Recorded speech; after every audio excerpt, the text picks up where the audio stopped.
ETF index mutual funds నేర్చుకుని stock మార్కెట్లో రాణించాలనుకుంటున్నారా? వెంటనే ఈ నెంబర్కి కాల్ చేయండి. నమస్తే రమగారు. నమస్తే జయ. రమగారు చెప్పండి, ఈరోజు మాకు ఏం స్టోరీ చెప్తున్నారు, లేకుంటే ఏదైనా టాపిక్ చెప్తున్నారా? ఏం చెప్తున్నారు మాకు? అంటే ఇవాళ నేను అడుగుతాను, నువ్వు చెప్పాలి జయ. కాస్త డిఫరెంట్ గా చేద్దాం. తప్పకుండా. మామూలుగా మనం చెప్తాం, ఏ గూటి చిలక ఆ గూటి పలుకుతుంది. అంటే ఏ గూట్లో ఉంటే ఆ గూట్లో వినపడేవే పలుకుతుందని అంటారు. నీ ఉద్దేశం ఏమిటి దాని మీద? ఖచ్చితమే, కానీ నాకేమనిపిస్తుంది అంటే మన చుట్టూ ఉన్న వాతావరణ ప్రభావం కూడా ఉంటుంది కదా. ఒక గూడు ఉంది ఒక చోట, అది ఉన్న ప్లేస్ని బట్టి మారిపోతుంది కదా అవును అని అనిపిస్తుంది నాకు. కాదంటారా? అవును, నిజం కొంత మటుకు. కాకపోతే గూడు అంటే మన లెక్క ప్రకారం ఇల్లు కదా. అవును. ఇంట్లో ఉన్న వాతావరణం ఎక్కువ డామినేట్ చేస్తుంది. మనం చుట్టుపక్కల బయట నేర్చుకుంటాం, బయట నేర్చుకొస్తాం, కొంత స్కూల్కి వెళ్తాం, స్కూల్లో ఏవో కొన్ని నేర్చుకుంటారు పిల్లలు. బట్ ఇంట్లో ఒక రకమైన ఎన్వైరన్మెంట్ ఉందనుకో, అంటే ఇంట్లో ఏదో కార్పొరేట్ స్కూల్కి వెళ్తారు, అంతా ఇంగ్లీషు ఉంటుంది. ఇంట్లో కనుక శ్రీకాకుళం భాష ఉంటే వాడు ఇంగ్లీష్ ఎందుకు మాట్లాడతాడు, శ్రీకాకుళం భాషే మాట్లాడతాడు కదా. వాళ్ళది అంటే ఎక్కడో ఒక చోట నేటివిటీ మిస్ కాదు, నేటివిటీ పోదు. ఇంట్లో బూతులాడే అమ్మో నాన్నో, బూతులాడే తాతో నాయనమ్మో అలా ఉన్నారనుకో, ఆ పదాలు ఆటోమేటిక్గా సహజంగా, అంటే అది బూతుగా కాదు, న్యాచురల్ వేలో వచ్చేస్తాయి. మనం మాట్లాడే పడికట్టు పదాలు, వస్తువులకి మనం పెట్టే పేర్లు. ఇడ్లీ ప్లేట్ అంటాం మనం, ఇడ్లీ సిబ్బులు అంటారు. సిబ్బు అంటే ఏమిటో తెలియలే నాకు. ఒక అమ్మాయి దగ్గర విని ఇడ్లీ సిబ్బులు. ఆ అమ్మాయి లిటిల్ ఫ్లవర్స్ స్కూల్లో కాలేజీలో చదివింది. ఆ బీటెక్ అదేమిటి పుల్లారెడ్డి కాలేజీలో చదివి, ఎంత మంచి మంచి కాలేజీ మంచివి కదా. సిబ్బుల అంటే ఏమిటి అంటే ఇడ్లీవి పెడతాం కదా, అవే సిబ్బులు. ఆ సిబ్బి పదం నా చిన్నప్పుడు మా నాయనమ్మ అనేది. తర్వాత మా ఇంట్లో నేను అసలు వినలా, మా అక్కయ్య వాళ్ళకు కూడా అలవాట్లేదు. అంత పాతకాలపు పదాలు ఎలా ఉన్నాయంటే వాళ్ళ ఇంట్లో ఉంది. మనం ఒకే ప్రాంతం వల్ల అయినా కూడా ఊరు బట్టి మారిపోతాయి. మా హస్బెండ్ ఈ మాట గుర్తొచ్చింది. మా ఇంట్లో మా హస్బెండ్ అన్నం వెయ్యి అంటారు, నాకు సర్రని కోపం వస్తుంది. పెట్టమనాలి కదా. అది అట్లా చిన్న చిన్న పదం. ఇప్పుడు ఒకే ఊరు, ఇద్దరం విజయవాడే, అదే అయినా కూడా ప్రాంతాన్ని బట్టి ఇళ్లలో ఉండేదాన్ని బట్టి. మా వాళ్ళు కూర పెట్టు, అన్నం పెట్టుతో పెట్టమ్మా, కొంచెం చారు పెట్టు, నెయ్యి పెట్టు అంటుంటారు. వెయ్యి అంటానికి మనం వెయ్యి అంటా, పెట్టు అంటారు ఎవరు, వాళ్ళ దాన్ని బట్టి కదా, ఇళ్లలో ఉండేదాన్ని బట్టి. సో ఇప్పుడు మనం పిల్లల్ని మంచి నాగరికులుగా తయారు చేయాలంటే మంచి స్కూలు, మంచి అట్మాస్ఫియర్ బయట, దాంతోపాటు ఇంట్లో కూడా మంచి అట్మాస్ఫియర్ని క్రియేట్ చేయాలి. ఎట్లా? మొదటిది మీ భాష, మీ భావాలు, మీ ఉద్దేశాలు, ప్రపంచం పట్ల మీరు ఎట్లా రెస్పాండ్ అవుతున్నారు, ఎట్లా రియాక్ట్ అవుతున్నారు అనే దాన్ని బట్టే వాళ్ళు దేశ ప్రేమికులుగాను, లేదా దేశ భాష పట్ల ప్రేమికులుగాను, సమాజం పట్ల ప్రేమికులుగాను ఉండడానికి అవకాశం ఉంది. మీ ఇంట్లో మీరు ఈ దేశం మాకేమిచ్చింది అని మాట్లాడుతుంటే వాళ్ళు కూడా అదే మాట్లాడతారు. మనం దేశ ప్రేమికులుగా ఉన్నాం, మనకి బాగా దేశభక్తి ఉంది, ఇండియా ఎంతసేపు దాని గురించి మాట్లాడతాం. పిల్లలు ఆటోమేటిక్ గా అలాంటి భావాలు, ఎవడో 10 మందిలో ఒకడు కొంచెం వ్యతిరేకంగా ఉంటారు కానీ జనరల్ గా అదే వస్తుంది. ఇప్పుడు దీని మీద మనకి ఎన్ని కథలు ఉన్నాయో జయ, ఎన్ని రకాల కథలు చెప్పుకోవచ్చు మనం. చిన్న పొన్న కథలు, అసలు 2 పేజీలు 1 పేజీల కథలు చందమామల్లో కూడా కోకొల్లలుగా దొరుకుతాయి. మా చిన్నప్పుడు ఒక కథ చెప్తుండేవారు. ఇది సీనమత్త అని ఆవిడ, మా బంధువులు, ఆవిడ ఒకసారి చెప్పగా, కాదరమ్మ గారు ఇప్పుడు ఇంతకీ మీరు ఏమంటారు? ఏ గూటి చిలక ఆ గూటి పలుకుతుంది, కానీ చుట్టూ ఉన్న వాతావరణం బట్టి మార్పు రాదంటారా? కొంతే వస్తుంది అంటున్నాను. వాడి మెయిన్ థీమ్ ఇంట్లోనే ఉంటుంది, పిల్లల మెయిన్ థింగ్ ఇంట్లోనే ఉంటుంది. ఓకే, గూట్లో గూడు మెయిన్ అంతే, మిగిలినవన్నీ ప్లస్లు. ఓకే, నువ్వు అత్యద్భుతమైన స్కూల్లో చేర్చినా నువ్వు ఇంట్లో శ్రీకాకుళం భాషే మాట్లాడతామంటే పిల్లలు దాంట్లో నుంచి బయటపడలేకపోతారు. స్కూల్ వరకు ఆ భాష మాట్లాడినా మన ఇంటికి వచ్చినాక యాజ్ ఇట్ ఈస్ అయిపోతారా? అంతే. ఇప్పుడు నేను భాష శ్రీకాకుళం అంటే ఎక్కిరిస్తున్నాను అనుకోకండి. యాస మనకి అది మన భావాలు ఎటువైపు ఉంటే అటు. ఎవరినైనా సరే కొట్టైనా లాక్కోవాలనే ఉద్దేశం ఇంట్లో ఉన్న వాతావరణంలో ఉందనుకోండి, పిల్లడు కొట్టేవాడుగానే ఉంటాడు. హెల్ప్ చేయాలనే భావం ఇంట్లో ఉందనుకోండి, హెల్ప్ఫుల్ గా మారటానికి అవకాశం ఉంటుంది. 100% అంటే 100కి 100% అని నేను చెప్పను, 90% అవకాశం ఉంటుంది. సో ఇల్లే మెయిన్ ప్రయారిటీ, ఇల్లే మెయిన్. దీని నుంచి నువ్వు చేర్పించే స్కూలు, నువ్వు పంపించే ట్యూషన్, మీరు పిల్లల్ని కలిపే సోషల్ గ్యాదరింగ్స్. yes. మనం పిల్లల్ని ఎక్కడికి ఆడుకోవడానికి పంపిస్తున్నామో, మనం ఎవరిని కలవడానికి వెళ్తున్నామో అవన్నీ మనం ప్లస్. ఏం చూపిస్తున్నాము, మనం ఏ ఊళ్ళు తీసుకెళ్తాం, మనం ఎవరిళ్ళకి తీసుకెళ్తాం, మన దగ్గర మనకున్న సమాజం ఏమిటి, మనతో పాటు ఉండే సోషల్ ఇదొకటి ఉంటుంది, ఎన్వైరన్మెంట్ ఒకటి ఉంటుంది కదా, అవన్నీ ప్లస్లు. మొదటిది ఇల్లు, అంతే. ఇక అందులో ఎలాంటి డౌట్ లేదు.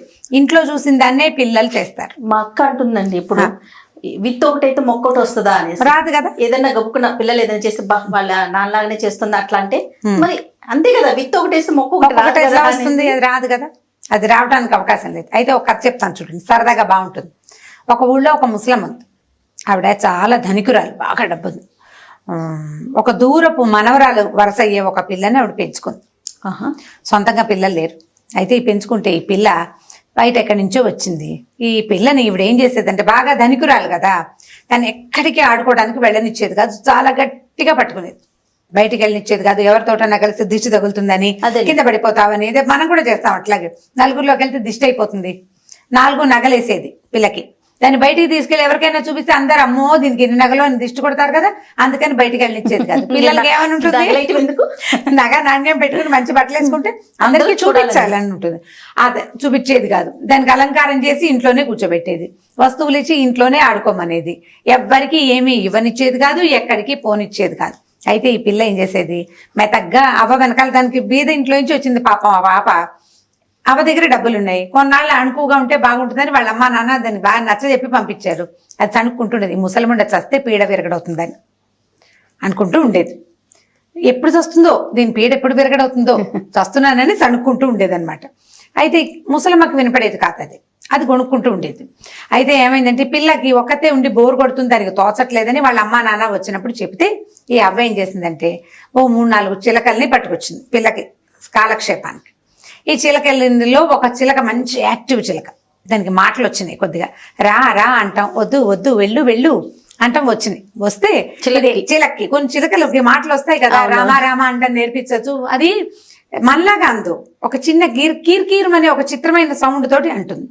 ఈ పిల్ల ఈ ముసలమండి ఎప్పుడు చూస్తుందో అనే వాక్యాన్ని అది పట్టేసుకుంది ఆ చిలక. అది ఒక్కో పదం గుణించుకుని నేర్చుకుంటే ఒకరోజు ఏమైంది, ఈ చిన్నపిల్ల వాళ్ళ అమ్మ నాన్న ఏదో పండగ వస్తే పిల్లని మిగిలిన పిల్లలతో పాటు 2 రోజులు ఉంచుకొని పంపిస్తామని అవ్వని బాగా బతిమలాడి ఈ పిల్లని తీసుకెళ్లారు. ఈ చిలక్కి అంతకుముందు పిల్లతో ఆడుకుంటూ కబుర్లు చెప్తూ ఉండేది. ఉండుండి దానికి మాట్లాడాలనిపించినప్పుడు, దానికి లోపల రటనగా ఉంది కదా, నాళ్ళు మాట్లాడుతుంది. ఈ ముసలమండి ఎప్పుడు వస్తుందో అంటే మొదలుపెట్టింది. 2 సార్లు 3 సార్లు విన్నాక ముసలమ్మకి ఇది ఏదో మాట్లాడుతుంది ఏమిటా అని శ్రద్ధగా వింటే ఇదే డైలాగు వినపడ్డం మొదలుపెట్టింది. అయ్యో రామ, ఇదేమిటి ఇలాంటి మాటలు నేర్చుకుంది పాపిష్టి చిలక అని దానికి కేకలేసింది. నీకు అన్నం పెట్టిన, నీకు అది పెట్టిన, ఇది పెట్టిన అని బెదిరించింది. బెదిరిస్తే అది ఈవిడ మాట్లాడిన కొద్దీ ముసలిమండి ఎప్పుడు వస్తుందో అంట మొదలుపెట్టింది. చిలకలకి రెట్టించిన కొద్దీ మాట్లాడుతుంది. ఈవిడ ఏమైనా పెట్టనంటే మళ్ళీ అదే డైలాగు. తిడితే మళ్ళీ అదే డైలాగు. ఈవిడ ఏమన్నా దానికి అదే వచ్చు, అదే అంటుంది. ఏం చేసింది, 2 పూటలు చూసింది. ఆ పిల్ల నేర్పించిందేమో అని అనుమానం ఈవిడికి రాల. పిల్ల మెతకది, మంచి పిల్ల. బయటికి వెళ్ళొద్దు అంటే చెప్పిన మాట విని ఇంట్లోనే ఉంటుంది. అది పాప ఎందుకు చిన్న పాప ఎందుకు నేర్పిస్తుంది? ఈ చిలకే దిక్కుమాలి చిలక, ఎక్కడి నుంచో తెచ్చాం పాపిష్టి చిలకి ఇలాంటి పిచ్చి మాటలు వచ్చినాయని ఆవిడ తిట్టుకుని ఏం చేసిందంటే, పక్కన ఒక బ్రాహ్మణ కుటుంబం దగ్గరికి వెళ్ళిందట. ఆ బ్రాహ్మణ గారి ఇంట్లోకి, అయ్యగారు మా ఇంట్లో ఒక చిలక ఉందని 4 ఉన్నాయండి, 3 మాటలు రాలేదు, మామూలుగా తిరుగుతుంటే ఈ ఒక్క చిలకి మాత్రం మాటలు వచ్చినాయండి, అది ఇలా పిచ్చి మాటలు దౌర్భాగ్యపు మాటలు మాట్లాడుతుందంటే ఏం చెయ్యాలండి తెలియటం లేదు. పెళ్ళొచ్చేస్తుంది, ఆ పెళ్ళొచ్చాక అది విని అది కూడా ఈ మాటలు నేర్చుకుంటుందేమో అని చెప్పేసరికల్లా ఆయన ఏమన్నాడు, పోన్లేమ్మా మా ఇంట్లో చిలకలు ఉన్నాయి, చక్కగా మాట్లాడతాయి, మంచి మాటలు మాట్లాడతాయి, బుద్ధిమంతులైన చిలకలు, ఓ చిలకనిస్తా, మీ ఇంటికి పట్టుకెళ్ళు, ఇది మంచి మాటలు మాట్లాడుతుంది కదా, ఆ మాటలు నేర్చుకుంటుంది మీ చిలక కూడా. అంటే అవి 2 మనుషులు నేర్పించడానికి కొంచెం టైం పడుతుంది చిలక్కి. అదే చిలక మాట్లాడుకున్నాయనుకో తొందరగా వస్తాయి అని చెప్పాడు. చెప్పి ఏం చేశాడు, ఓ చిలకని తీసిచ్చాడు పంజరంలో నుంచి. ఈవిడ చిలకని ఎత్తుకుని ఇంటికి తీసుకుపోయింది. సరే 2 చిలకల్ని, ఈ చిలకని ఆ చిలకని ఓ పంజరంలో పెట్టింది, చేరుకో జాంపండు పెట్టింది. పెట్టాక చూస్తోంది 2 ఏం మాట్లాడుకుంటాను. కాసేపు మొహమొహాలు చూసుకునే మాట్లాడుకోవట్లా, కూర్చునే కామ్గా. కొత్త మనిషి కొత్త చిలకల్ని చూసేసరికి మాట్లాడలా.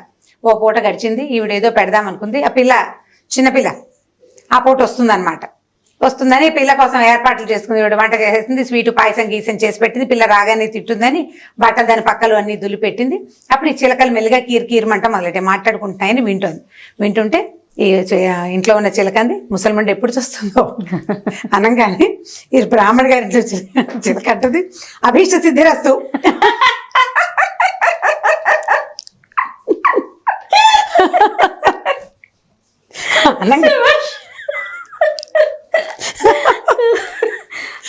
ముసలాడికి ఒళ్ళు మండిపోయింది.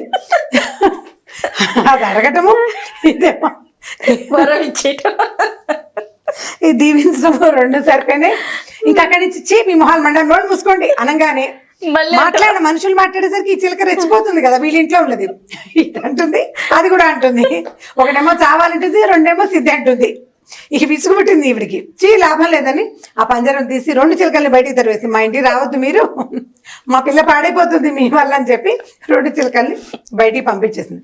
వీళ్ళ ఇంట్లో ఉన్న చిలక ఈ పిల్ల ఎవరికి వినపడకుండా ఏమనుకుంటోందో ఆ మాటలు నేర్చుకుంది. బ్రాహ్మడు ఇంట్లో చిలక ఎవరైనా రాగానే అయ్యగారు నన్ను దీవించండి అభీష్ట సిద్ధిరస్తు అంటాడు బ్రాహ్మడు. ఆయన దగ్గర నుంచి అది నేర్చుకుంది. అది ఎవరేమైనా అభీష్ట సిద్ధిరస్తు, అన్నిటికీ అభీష్ట సిద్ధిరస్తాయి. దానికి ఇప్పుడు అవతల వాళ్ళు మాట్లాడిన మాటలో అర్థం ఏం తెలీదు. ఈ చిలక్కి తెలీదు, ఆ చిలక్కి తెలీదు, అది నేర్చుకున్న పదాలే అంటూ ఉంటుంది కదా. కాబట్టి పిల్లలు కూడా పిల్లలు మైనపు ముద్దలుగా ఉంటారు. మనం ఏది చేస్తే అది చేయబడతారు. సరిగ్గా చేయాలి, సరైన ఎన్వైరన్మెంట్ ఇవ్వాలి. పిల్లలు మంచి పౌరులుగా బాధ్యతాయుతమైన వ్యక్తులుగా ఎదగాలంటే వాళ్ళు బాధ్యతాయుతమైన వ్యక్తులని, మంచి ప్రవర్తన కలిగిన వాళ్ళని చూసేందుకు అవకాశం ఇవ్వాలి. దానికి మనం కొంత మారాలి. మన ఎన్వైరన్మెంట్లో కూడా కొంత మార్పుని మనం సాధిస్తే, ఇప్పుడు అమ్మ నాన్న చదువుకోలేదనుకో జయ, పిల్లల్ని చదివించాలనుకుంటారు. ఇప్పుడు వీళ్ళు చదువుకోలేదు కదా, వీళ్ళు ఎలా ఎన్వైరన్మెంట్ ఇస్తారండి అని అడుగుతావు. నీవు నెక్స్ట్ ప్రశ్న అదే. చదువుకోకపోతే వీళ్ళు ఏమంటారు, నాన్న బాగా చదువుకుని పెద్దవాడు వెయ్యి బోళ్ళంత డబ్బు సంపాదించారా, ఏం చెప్తారు, బాగా చదువుకోవాలి చదువుకోలేదని. అయితే అనకపోతే మంచి. చాలా మంది అవే అడుగుతారు, అమ్మా నాన్నకి చదువులేదు కదండి అని. అమ్మా నాన్నకి చదువు ఉండక్కర్లా, వాళ్ళకి పిల్లల్ని చదివించి గొప్పవాళ్ళని చేయాలన్న భావన ఉందనుకో, బాగా చదువుకో నాన్న, అల్లరి చిల్లర పనులకు పోకు అని చెప్తారు. సో అల్లరి చిల్లర పనులకు పోకూడదు, బాగా చదువుకోవాలి, పెద్దయ్యాక గొప్పగా బతకాలనే భావాన్ని వాళ్ళు పెంపొందించుకోగలుగుతారు. సో మనం ఎన్వైరన్మెంట్ ని తప్పకుండా ఇవ్వాలి. పాత సామెతలు తెలివి తక్కువ సామెతలు కావు, అవి అక్షరాల నిజాలు. మనం సరైన గూడు, సరైన వాతావరణాన్ని తప్పకుండా పిల్లలకి ఇవ్వాలి. ఇది మన జనరల్ భావం. మనం పిల్లలకి ఈ కథని చెప్పచ్చు. ఇప్పుడు ఎలా అంటే, ఇప్పుడు ఓ జోడి చిలకలు ఒక గూట్లోంచి జారిపడ్డాయట. ఇది చిన్న కథ, దీంట్లో 2వ కథ చెప్తున్నా చూడండి. గూట్లోంచి జారిపడితే ఏమైంది, తల్లి చిలకనేమో బోయవాడు పట్టుకుపోయాడు. జారిపడిన 2 పిల్లల్ని ఓ బ్రాహ్మణ పిల్లాడు ఒకడు, ఒక మన ఏమంటారు మాంసం కొట్టే షాపు వాళ్ళ పిల్లాడు ఒకడు, ఒకళ్ళు కటిక వాళ్ళ పిల్లాడు ఒకడు తీసుకెళ్లారు. ఈ కటిక వాళ్ళ పిల్లాడి దగ్గర ఉన్న ఇదేమంటుంది, కొట్టు కొట్టు బాగా కొట్టు, సన్నగా తెగాలి అని అరుస్తుంది చిలక. బ్రాహ్మణ దగ్గర రండి దయచేయండి కూర్చోండి, ఎందుకంటే బ్రాహ్మణ ఇంటికి ముహూర్తాలు పెట్టించుకోవడానికి వాళ్ళు వీళ్ళు వస్తారు. ఒకే గూట్లో నుంచి వచ్చిన చిలకలు ఏ ఇంట్లో ఉంటే ఆ ఇంటిని నేర్చుకుంటాయి. అంతే కదా. కొట్టు చంపు గట్టిగా పట్టుకో, చిన్న ముక్కలు తరుగు అని నేర్చుకుంది ఇది. రండి కూర్చోండి, మంచినీళ్ళు తాగుతారు, అభీష్ట సిద్ధిరస్తూ వస్తుంది. బ్రాహ్మణ ఇంట్లో ఉండేదాన్ని. ఇప్పుడు బ్రాహ్మణ మంచివాడు, పటికవాడు చెడ్డవాడు అని చెప్పటల్లా నేను. ఇక్కడ ఉన్న వాతావరణం ఇది, అక్కడ ఉన్న వాతావరణం అంతే కదా రమ్మగారు. మంచి చెడు కాదు, ఎక్కడ ఏది ఉంటుంది, మంచి ఉంటే మంచి, అది సరైందని మనం అనుకుంటే మనకు ఓకేనే. వృత్తి అది ఇప్పుడు ఏది చూస్తే అది వస్తుంది. కాబట్టి మనం సరైంది చూపించాలి పిల్లలకి. దీని మీద బాగా ఆలోచించండి. మామ్స్ అందరూ ఆలోచించమని చెప్తున్నాను. ఇది ఒకళ్ళని ఎత్తి చూపించటమో, మీరు సరిగ్గా ఉండాలని బలవంతం చేయటమో కాదు. పిల్లలకి మనం మంచి పిల్లలు, మన పిల్లలు బెస్ట్ కిడ్స్ అనిపించుకోవాలంటే బెస్ట్ థింగ్ అంటే బెస్ట్ బట్టలు, బెస్ట్ ఫుడే కాదు, అదే కాదు ఎన్వైరన్మెంట్ కూడా, మంచి విధానం, మంచి ప్రవర్తన అనేది కదా. దాంట్లో ఆ ప్రవర్తనకి మనం కూడా ఒక కారణంగా ఉంటాం కదా. సో మనం పోట్లాడుకోవటం, విపరీతానికి ఎక్సైట్ అయిపోయి అన్నిటికీ యుద్ధం ప్రదర్శించడం అది చేయకూడదు. మనం డిప్రెస్ అయిపోవటం, మనం ఎప్పుడు డిప్రెస్ అయిపోతుంటే పిల్లలు కూడా అదే అయిపోతుంది. అన్నిటికీ బెంగ పెట్టుకుని తల్లులు ఏడుస్తారు, పిల్లలు కూడా ఏడిపోయి తెలుసుకుంటారు. ఏడ్చి సాధించాలి, లేదా ఏడ్చి దిగులు పడి నేల కుంగి కుసించిపోతారు పిల్లలు. అవి ఏవి చేయకుండా జాగ్రత్తగా ధైర్యంగా ఉండాలి. ఇది వరకటి రోజులు కావు. ఆడపిల్లలు చక్కగా చదువుకుని బాగా వృద్ధిలోకి వస్తున్న రోజులు కదా. సో దీని మీద ఆలోచించి పిల్లలకి సరైన ఎన్వైరన్మెంట్ ఇవ్వడానికి ప్రయత్నం చేయండి. తల్లుల బాధ్యత పెద్దది, తండ్రుల బాధ్యత దాంతో అంత సమానం కాదు. కొంచెం వెనకాల ఉన్నారు వాళ్ళు, బాధ్యత ఉంటుంది, కొద్దిగా వెనక్కుంటారు వాళ్ళు. మనం హెచ్చు బాధ్యత వహిస్తాం కాబట్టి కొంచెం కేర్ఫుల్ గా మంచి వాతావరణాన్ని ఇవ్వడానికి ప్రయత్నం చేయండి. చాలా బాగుంది రమ్మగారు. ఓకే జయ, ఇంకొక స్టోరీతో మళ్ళీ కలుద్దాం తప్పకుండా. ఇక ఈ వీడియో కనుక మీకు నచ్చినట్లయితే లైక్ చేయండి, షేర్ చేయండి. మరిన్ని వీడియోస్ కోసం మా ఛానల్ని సబ్స్క్రైబ్ చేసుకోండి.